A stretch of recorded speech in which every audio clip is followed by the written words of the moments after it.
பீங்கனி மட்டும் மறையுதியா? தலைய குமிஞ்சுக்கிட்டே உட்காந்துருக்கானா?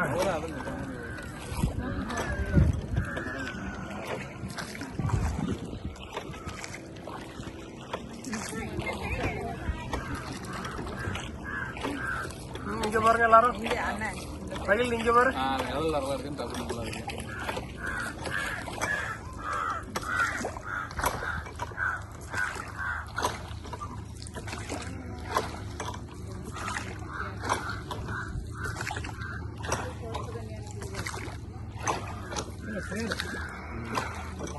இது மாதிரிலாம் ஒரு பாதை இதுக்குள்ளெல்லாம் போவோம். இந்த மாதிரி தான் இருக்கும். இதுல பாதை எந்த பக்கம் போனோம் எந்த பக்கம் வரோன்னு தெரியாது நமக்கு. நமக்கு முதல்ல துடுப்பு போடட்டும், அப்புறம் பேசிக்குவோம்.